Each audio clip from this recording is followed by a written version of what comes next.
Bonsoir et bienvenue en ce vendredi 11 mars 2022. Et nous en sommes arrivés ce jour à la méditation numéro 712 et plus particulièrement à la méditation numéro 426 dans le livre de l'Apocalypse que nous méditons ensemble depuis le 1er janvier 2021. Avant de poursuivre dans notre méditation du jour, prions. Père, dans le nom de Jésus, bien-aimé Saint-Esprit, tu nous dis dans ta parole, dans Ésaïe chapitre 43, verset 1er, « Sois sans crainte, car je t'ai racheté. Je t'ai appelé par ton nom, tu es à moi. » Dans d'autres versions, il est écrit « Tu m'appartiens. » Nous savons, par ta parole, nous avons cette promesse. C'est même plus qu'une promesse, c'est une réalité que nous t'appartenons. Et c'est ce que nous avons vu, ces derniers jours dans les méditations. Tu as tout fait pour nous. Tu nous as envoyé notre Seigneur, ton Fils unique à ce moment, pour nous racheter. Alors, obéissons à ce que tu nous dis. Tu nous dis dans 1 Corinthiens chapitre 6, offrez à Dieu vos membres comme des instruments de justice. Alors oui, ne marchons plus selon la chair, mais marchons selon l'esprit. Utilise nos membres pour ta gloire, Père, pour ta gloire. Que cela se fasse chaque jour. Que nous veillons ensuite ce que ton temple, que nous sommes, soit toujours balayé, soit toujours propre, soit toujours saint. C'est ce que tu nous demandes, alors que cela, soit pour ta gloire, Père. Dans le nom de Jésus. Merci, bien-aimé Saint-Esprit, de nous enseigner, comme tu le fais chaque jour, que ce soit lors de méditation, de culte personnel, de songes, de visions nocturnes, de visions tout court, apprends-nous à garder ton temple, Père, saint. Amen. Nous poursuivons dans notre méditation du chapitre 4 du livre de l'Apocalypse, verset 7, sur les êtres vivants, les 4 êtres vivants, et nous en sommes au niveau du 3e, mais reprenons d'abord le verset numéro 7 du chapitre 4 du livre de l'Apocalypse. Il est écrit « Le premier être vivant est semblable à un lion, le deuxième être vivant est semblable à un veau, un taureau, un taurillon, un jeune taureau. Le troisième être vivant a comme un visage d'homme, et le quatrième être vivant est semblable à un aigle en plein vol. » Nous en sommes donc, à ce troisième être vivant qui a comme un visage d'homme, nous qui avons été créés de peu inférieurs à Dieu. Tout cela, vous le retrouvez dans les différentes méditations, les 4 ou 5 dernières. On ne va pas revenir dessus, mais nous en sommes, au fait, que l'amour est la plus grande qualité de Dieu.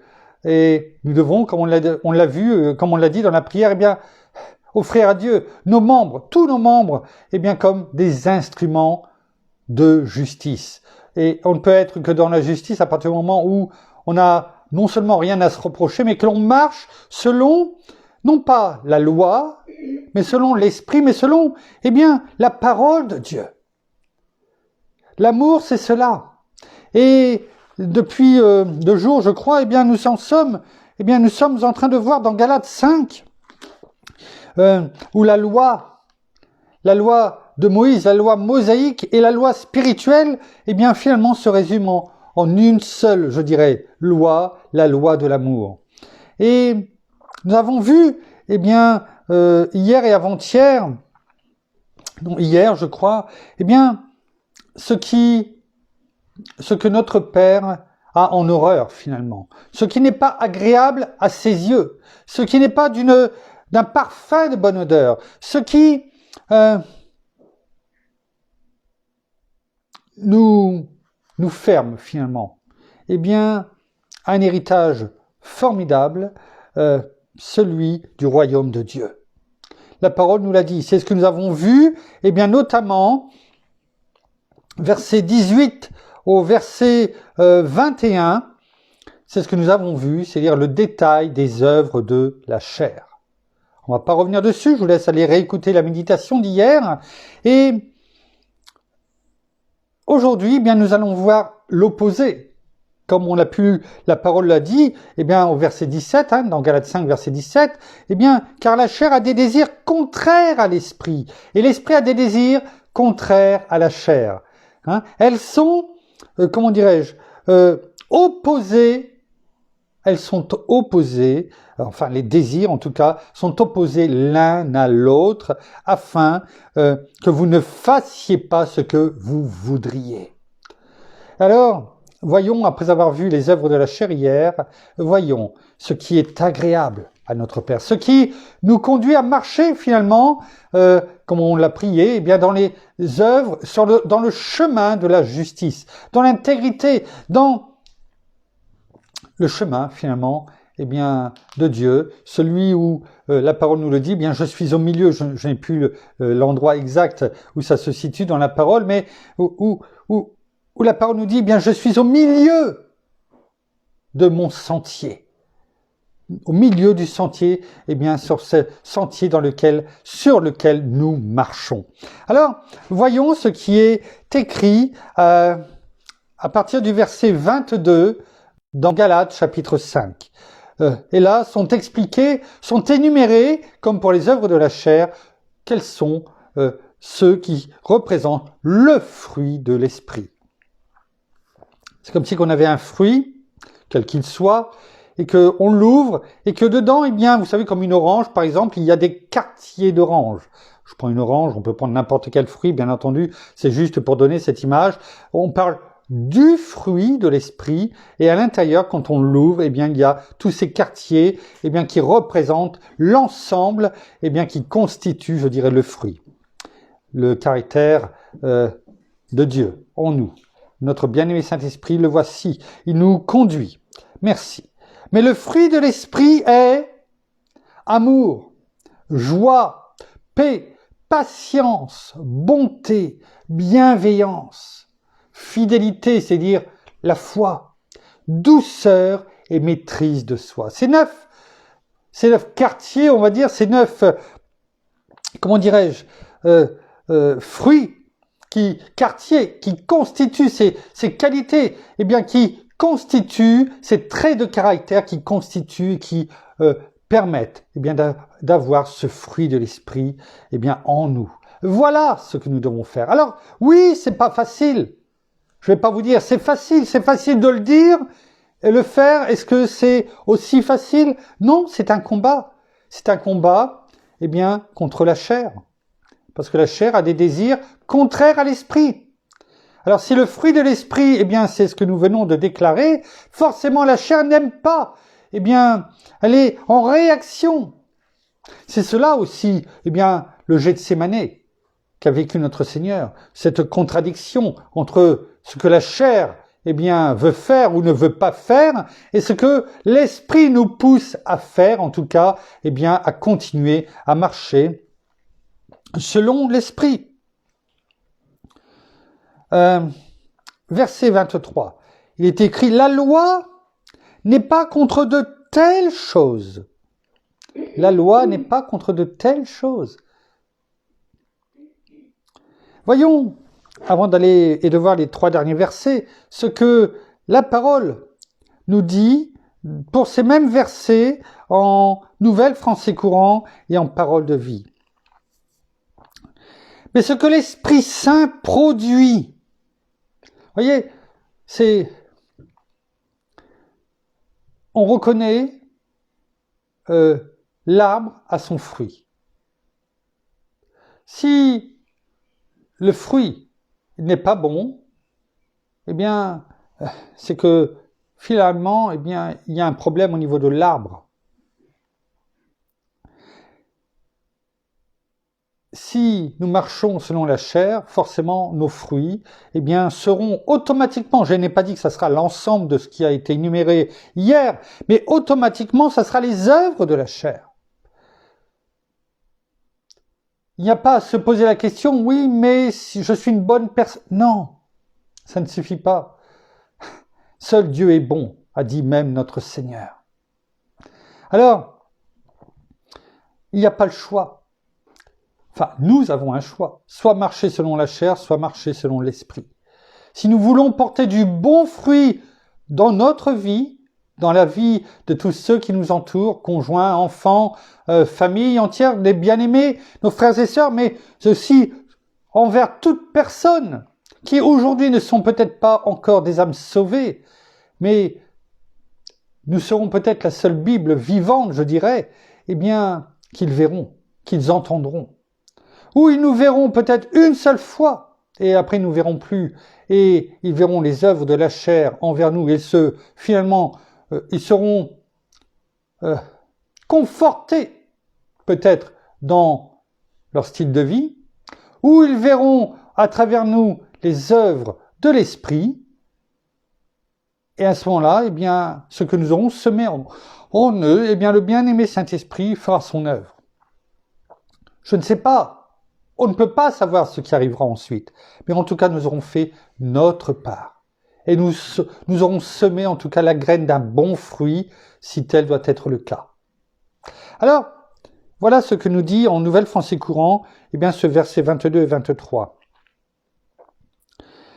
Mais ce que l'Esprit Saint produit, donc c'est l'Esprit Saint qui produit en nous, notre bien-aimé Saint-Esprit qui est dans notre esprit. Donc voilà les racines en fait. Si on marche par l'Esprit, eh bien l'Esprit Saint qui est en nous, dans notre esprit, eh bien nous puisons nos racines en fait dans notre bien-aimé Saint-Esprit. Hein, comme dans le chapitre 15 de l'évangile de Jean, eh bien, où c'est le cep et les sarments, là, eh bien, notre bien-aimé Saint-Esprit, au travers du cep qui est notre Seigneur Jésus, eh bien, dans cette image, eh bien, vient donner, coule la sève dans les sarments, et c'est cela qui nous permet, eh bien, nous qui sommes accrochés au cep, eh bien, à notre Seigneur, eh bien, de vivre et de porter du bon fruit. Vous voyez, on y revient. C'est l'amour, la joie, la paix, la patience, la bienveillance, la bonté, la fidélité, la douceur et la maîtrise de soi. La loi n'est certes pas contre de telles choses. Et en parole de vie, il est écrit, au contraire des œuvres, bien sûr de la chair, c'est la suite. Voici ce que l'Esprit Saint produit. Amour, joie, paix, patience, bonté, service, vous voyez, service, être au service d'eux, comme l'a montré toute sa vie en tant qu'être humain, en tant qu'homme sur la terre, notre Seigneur. Confiance dans les autres. Ah, c'est pas facile, ça. C'est pas facile de donner sa confiance dans les autres. Oui. Pourtant, ça en fait partie. C'est cela. Douceur, maîtrise de soi. La loi n'est sûrement pas contre ces choses-là.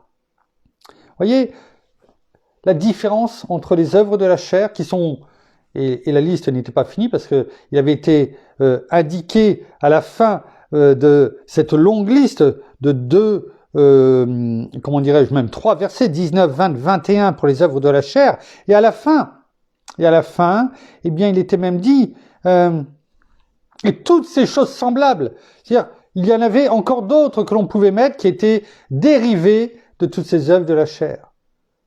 Alors que, eh bien, le fruit de l'esprit, eh bien, il y en a 9. Il y en a 9. Et cela, eh bien, pour la parole, pour notre Père, pour notre Seigneur, eh bien, cela doit suffire, en tout cas, à montrer les qualités que nous portons du caractère de Christ en nous, de l'amour que Dieu nous porte, que l'amour que notre Seigneur a mis en nous. Celui qui demeure en moi comme moi en lui porte beaucoup de fruits, car sans moi vous ne pouvez rien faire. Et ce fruit, eh bien, c'est ce que nous venons de dire. C'est ce que nous venons de dire. Alors si, eh bien, c'est Christ qui vit en nous, eh bien, à ce moment-là, eh bien, c'est ce fruit que nous devons chaque jour apprendre à, comment dirais-je, à montrer, à vivre, à mettre en pratique et d'éradiquer, eh bien, toutes les œuvres de la chair. Versets 24, 25, 26, il est écrit « Ceux qui sont au Christ Jésus », on vient de le dire, qu'est-ce qu'ils ont fait? Eh bien, ils ont crucifié la chair avec ses passions et ses désirs. Vous voyez? Ses passions et ses désirs. C'est les deux. Donc, si déjà la parole nous parle de passion et de désir, c'est que, vous voyez, les désirs ne sont pas forcément des passions. Ainsi que l'inverse. C'est deux choses, c'est deux grandes catégories. Il y a les passions et les désirs. Dans les désirs, il y a aussi les fantasmes. Et la parole nous dit eh bien que si nous sommes au Christ Jésus, eh bien, nous avons crucifié la chair avec ses passions et ses désirs. Elles sont crucifiées. Le tout, ce n'est pas de dire, mais est-ce que j'ai des passions? Est-ce que j'ai des désirs? Selon les œuvres de la chair, c'est de se dire, mais même si elles viennent, même si elles viennent pour nous tourmenter, pour nous faire tomber, pour nous tenter, nous devons prendre autorité, parce que nous avons toute autorité. Hein? Toute autorité sur le mal, ça c'est le mal, et rien ne pourra vous nuire. C'est-à-dire qu'à ce moment-là, il faut choisir aussi, eh bien, il faut prendre autorité, cette autorité, ce pouvoir que nous a donné notre Seigneur, pour chasser ses pensées, ses doutes, ses désirs, ses passions, qui viendraient peut-être, eh bien, nous rattraper, en disant, tu as été crucifié, tu as été crucifié à la croix. Verset 25. Si nous vivons par l'Esprit, alors marchons aussi par l'Esprit. Je disais, il ne suffit pas de dire ce que l'on va faire, mais aussi il faut faire ce que l'on a dit. C'est ce que ici la parole nous dit. Il ne suffit pas de dire « je vis par l'Esprit ». C'est bien, mais est-ce que tu marches? Est-ce que ça se voit dans ta vie de tous les jours? Quand les gens te regardent, quand ils te voient, est-ce qu'ils voient une différence entre toi et eux ou quelqu'un d'autre? Est-ce qu'ils voient la différence entre toi ou moi, enfant de Dieu, et quelqu'un qui aujourd'hui, eh bien, n'a pas encore donné son cœur? Est-ce qu'ils voient une différence? Parce que c'est bien cela qu'il doit y avoir. Dans ta façon d'être, dans ta façon d'agir, au travail, dans ton intégrité, dans ta parole, dans tes réactions. La parole nous dit, ne négligez pas toutes ces petites choses. C'est un ensemble. C'est l'ensemble qui fait que, eh bien, les personnes nous voient différentes des autres. Et qui se posent la question, mais comment fais-tu pour, eh bien, être aussi calme, être dans la paix avec tout ce qui se passe, etc. Par exemple, pour pas être en colère quand il y a un événement qui pourtant, eh bien, devrait te faire sortir de tes gonds. Voilà. Et c'est à ce moment-là une porte ouverte, une bonne porte ouverte à un témoignage. À dire qui est-ce qui nous gouverne? Qui est-ce qui est le chef, eh bien, de notre vie? Le Seigneur. Qui est-ce qui règne dans nos vies? Et ce qu'il a fait pour nous, et ce qu'il veut faire aussi, eh bien, pour toute personne, pour quiconque. C'est ça un témoignage. Verset 26, le dernier verset. Ne devenons pas vaniteux.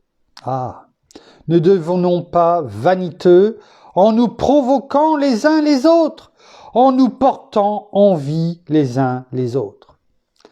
Arrêtons de se provoquer, d'avoir ces envies. Ou quelquefois, Il est écrit en nous portant envie. C'est-à-dire, là, il n'est pas écrit d'avoir envie des autres, mais en nous portant envie. C'est-à-dire, quelquefois, eh bien, on peut être béni. Bien sûr, il y a tellement de bénédictions, mais je dis peut-être béni matériellement. Et vous savez, quelquefois, eh bien, on le voit dans le monde, que se fasse-t-il? Eh bien, c'est tout de suite, eh bien, ostentatoire, c'est-à-dire montrer qu'on a été béni, avec une très belle voiture, peut-être une très belle maison, avec de nouveaux vêtements. Mais Dieu voit au cœur. L'être humain, lui, voit à l'œil. Et le problème, c'est que, eh bien, non seulement c'est donner envie aux autres, et puis notre cœur n'est pas bon. Parce que dans ces cas-là, eh bien, c'est qu'on devient vaniteux, orgueilleux, voilà, on veut en mettre plein la vue.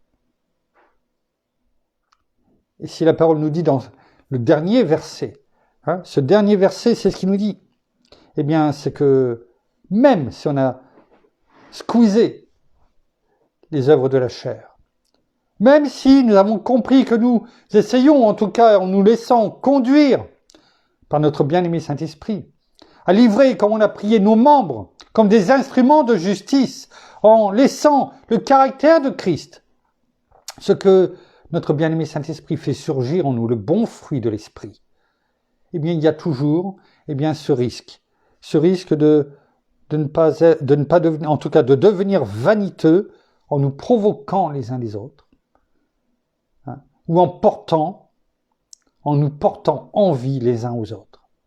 Et cela est contraire, eh bien, au commandement de notre Seigneur, celui qu'il est venu nous donner, qui regroupe tous les autres, aimez-vous les uns les autres.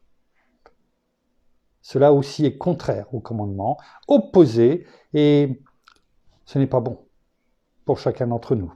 Regardons ces derniers versets, eh bien, en Nouvelle Français Courant et en Parole de vie, ce qu'ils disent. Eh bien, ceux qui appartiennent à Jésus-Christ, écoutons bien, c'est important, ça montre ce que notre façon de vivre. Ceux qui appartiennent à Jésus-Christ ont fait mourir, ou sur la croix, leurs faiblesses humaines avec ses passions égoïstes et ses mauvais penchants. J'aime cette version aussi, parce que en venant, nous repentant au pied de la croix à notre Seigneur, nous avons reçu, nous avons tout remis, parce que notre Seigneur est venu, on le sait, pour tout accomplir, pour nous délivrer. Il nous a libérés de l'esclavage, on l'a vu, de la loi du péché et de la mort, et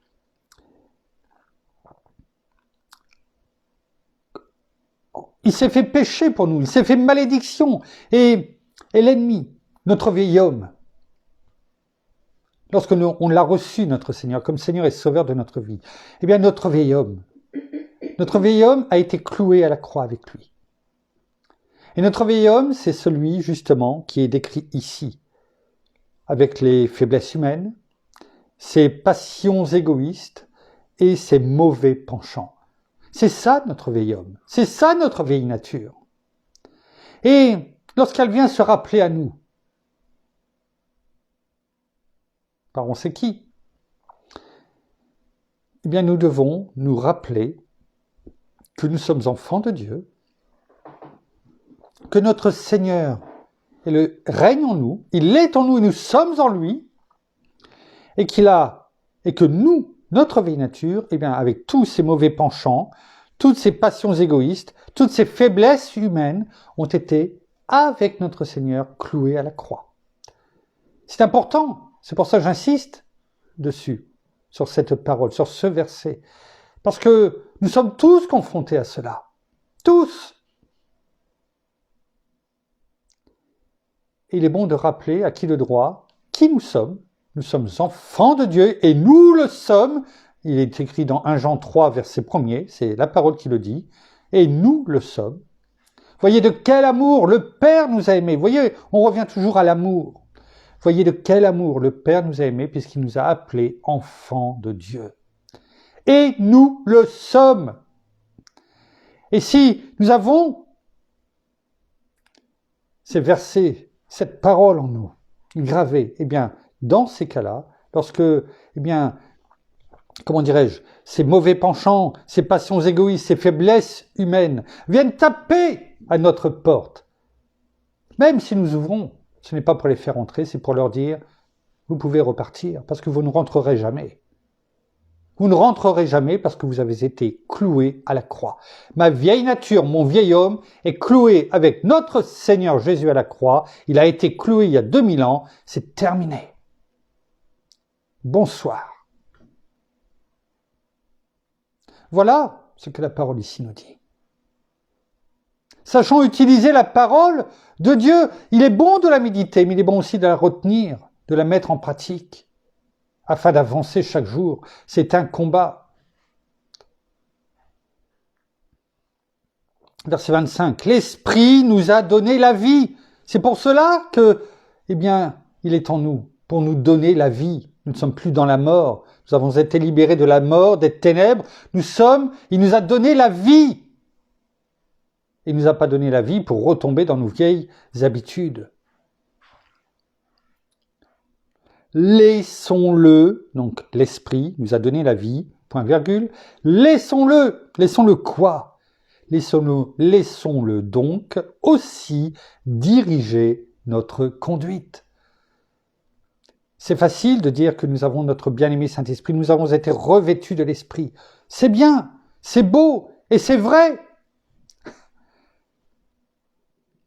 Mais si la parole nous dit laissons-le donc agir en nous. Il ne demande que ça. Agir en nous, nous conduire, nous diriger, nous amener dans les bons sentiers, dans le bon sentier, sur la bonne route, sur les bonnes œuvres préparées d'avance pour nous dès avant la fondation du monde, afin que nous les appliquions, que nous les pratiquions, afin que d'autres âmes, ces âmes perdues, eh bien, comme on l'a dit tout à l'heure, voient le fruit de l'Esprit en nous, le caractère de Christ. Alors, il est dit dans ce verset 26, ne soyons pas vaniteux. Renonçons à nous provoquer ou à nous envier les uns les autres. Terminons, eh bien, sur ces mêmes versets en parole de vie. Au contraire, voici ce que l'Esprit Saint produit. Amour, on l'a vu cela, excusez-moi. Ceux qui appartiennent au Christ Jésus ont cloué sur la croix, vous voyez ? C'est exactement ce que la parole nous dit. On clouait sur la croix les désirs mauvais qui les entraînaient. On clouait. Si nous nous sommes donnés à notre Seigneur, eh bien, c'est que nous avons cloué avec lui. Eh bien, toutes ces choses. On clouait sur la croix les désirs mauvais qui les entraînaient. Vous voyez ? C'est ces désirs mauvais qui nous entraînaient. Mais c'est fini. Aujourd'hui, ce n'est plus les désirs mauvais qui nous entraînent, mais c'est l'Esprit Saint qui nous dirige, qui nous conduit. C'est pourquoi il est dit, laissons-le. Puisque l'Esprit Saint nous fait vivre, laissons-nous conduire par cet Esprit. Pourquoi ? Il y a un titre avant ce dernier verset qui est quoi ? Chacun récolte ce qu'il a semé. Si nous semons les œuvres de la chair, nous récolterons, eh bien, la tempête. Si nous semons, eh bien, les œuvres de l'esprit, eh bien, nous rendons gloire à Dieu et nous faisons, eh bien, ce pourquoi nous avons été appelés. Rappelons-nous, ce n'est pas vous qui m'avez choisi, c'est moi qui vous ai choisi. On l'a vu, eh bien aussi, c'est moi qui vous ai appelé. Je vous ai appelé. Verset 26. Ne soyons pas orgueilleux, vaniteux, c'est ça, c'est orgueilleux. C'est ce qui a fait tomber Lucifer. C'est ce qui l'a fait tomber. Ne soyons pas orgueilleux. Entre nous, pas de dispute. Pas de dispute. Cela nous fait réfléchir, sûrement. Là, en le disant, vous devez vous dire, ou avoir des images qui disent « Oh, je me suis disputé avec un tel. » Pas de dispute. Point d'exclamation. Allez voir, c'est en parole de vie. Entre nous, pas de jalousie. Point d'exclamation. Si vous êtes disputé avec quelqu'un, allez lui demander pardon. Que ça soit vous qui soyez en cause ou pas, qu'importe, demandez pardon. S'il y a de la jalousie, venez demander pardon. Demandez pardon. Allez aussi demander pardon à notre Seigneur. Et chassez toute envie, toute dispute, tout orgueil, toute jalousie. Car cela, nous entraîne à revenir au désir mauvais. Alors, la parole est claire, en 2 mots, mais elle nous éclaire aussi ce soir en un seul mot. Pourquoi ? Parce que, tout simplement, elle est la lumière de vie, et que notre Père est amour, tout comme notre Seigneur et notre bien-aimé Saint-Esprit qui est en nous. Et cet amour, justement, il veut que nous le vivions et que nous le partagions. Cet amour, finalement, vous savez, en règle générale, quand on partage quelque chose, il y a moins. Forcément, il y a moins. Parce que, si on coupe les choses, et qu'on les partage, finalement, il en reste moins. Alors que, finalement, l'amour de Dieu, c'est sûrement la seule chose, qui peut se partager et qui se multiplie. C'est ce que nous sommes appelés à faire. Merci, Père. Merci, Seigneur. Merci, bien-aimé Saint-Esprit, une fois de plus pour tout ce que tu nous montres, tout ce que tu nous amènes à faire, tout ce que tu nous montres que nous devons faire, car c'est ce pourquoi tu nous as créés de peu inférieurs à toi. Ne l'oublions pas. Merci, Père. Merci, Seigneur. Merci, bien-aimé Saint-Esprit. Nous terminons par la prière. Seigneur, encore merci ce soir pour ta parole, merci encore pour ton enseignement, merci parce que chaque jour tu nous révèles encore plus de choses et ce que nous voyons c'est que tu nous révèles de plus en plus ton amour parfait pour chacun d'entre nous.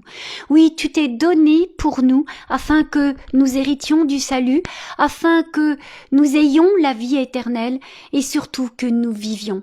Nous étions dans les ténèbres, dans la mort, dans la pénombre et nous sommes revenus à la vie. Nous ne sommes plus sous l'esclavage et surtout de cette vie de pénombre et d'ombre, tu en as fait une vie en couleur car tu nous as illuminés par ta lumière. Alors oui, que nous aussi, nous soyons aussi cette lumière que tu veux que nous soyons dans le monde et que nous fassions resplendir tout ce que tu es en nous. Alors fortifions-nous chaque jour, dans ton caractère, dans les fruits de l'esprit et que si, les choses ne sont peut-être pas parfaites encore pour nous, continuons à persévérer et à te demander plus d'amour pour les uns et les autres, à te demander de nous apprendre à aimer comme toi tu nous as aimés et comme tu nous aimes, afin que nous continuions non seulement à partager ce que tu nous as donné, mais à le faire multiplier, décupler complètement pour toutes ces personnes qui encore aujourd'hui, ne te connaissent pas. Alors merci encore pour ta bienveillance, ton amour et surtout pour ta patience parce que combien tu es patient pour chacun d'entre nous. Alors soyez tous abondamment bénis, frères et sœurs, dans le nom de notre Seigneur Jésus-Christ. Amen. Amen. Non, ça va. Voilà, ainsi s'achève la méditation de ce soir. Nous vous bénissons abondamment de toutes les bénédictions spirituelles dans les lieux célestes en Christ. Nous saluons nos amis au Québec, au Canada, en francophonie, à Paris, en France, à Paris et tout autour de chez nous. Et nous vous souhaitons à toutes et à tous une excellente fin de journée, à toutes et à tous, bien sûr, enfin, ceux qui ont un décalage horaire, au Québec, au Canada, notamment en francophonie, et à tous une très bonne soirée, et en tout cas une très bonne nuit, dans la paix de notre Seigneur Jésus, qui nous la donne abondamment. Et nous vous donnons rendez-vous, demain, pour la suite de nos méditations dans le livre de l'Apocalypse. En attendant, soyez abondamment bénis. À demain. Au revoir.